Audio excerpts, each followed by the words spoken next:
It's tempting to think of marriage as old-fashioned. Why not just live with someone and be done with it?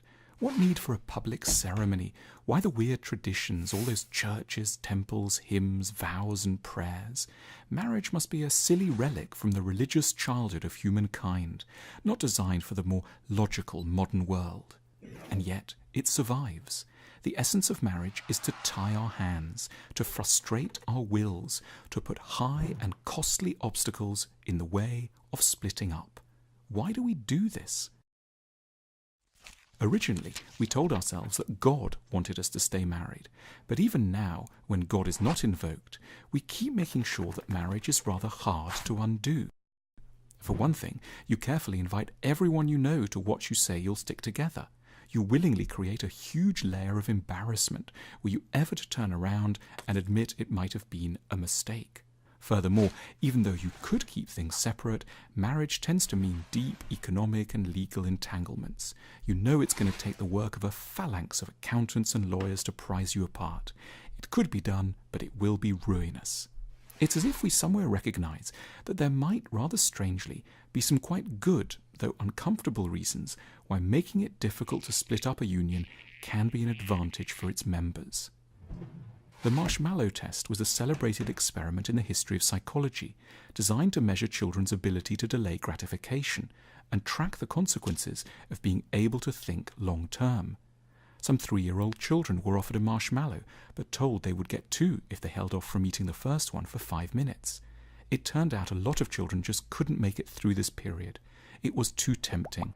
The less immediate benefit of gobbling the marshmallow in front of them was stronger than the strategy of waiting. Crucially, it was observed that these children went on to have lives blighted by a lack of impulse control, and fared much worse than the children who were best at subordinating immediate fun for long-term benefit.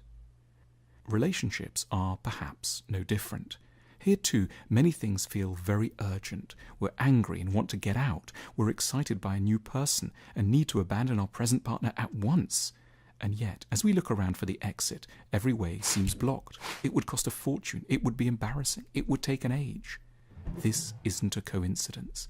Marriage is a giant inhibitor of impulse, set up by our conscience to keep our libidinous, ungrateful, wild, desiring selves in check. What we're essentially buying into by submitting to its dictates is the insight that we are, as individuals, likely to make very poor choices under the sway of strong short-term impulses. To marry is to recognize that we require structure to insulate us from our urges. It's to lock ourselves up willingly because we don't trust ourselves. It's a very unusual marriage indeed, in which the two people don't spend a notable amount of time fantasizing that they weren't in fact married. But the point of marriage is to make these feelings not matter very much. It's an arrangement that protects us from what we desire, and yet know, in our more reasonable moments, we don't truly need or even perhaps want. At their best, relationships involve us in attempts to develop, mature, and become whole. We often get drawn to people precisely because they promise to edge us in the right directions. But it's too easy to seem kind and normal when we keep going out with someone new. The truth about us, on the basis of which self-improvement begins, only becomes clear over time.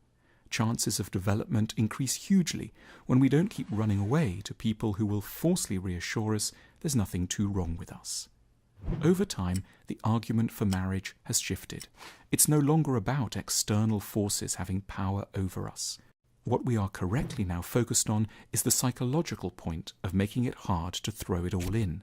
For the last 50 years, the burden of intelligent effort has been on attempting to make separation easier. The challenge now lies in another direction, in trying to remind ourselves why immediate flight doesn't always make sense, in trying to see the point of holding out for the second marshmallow.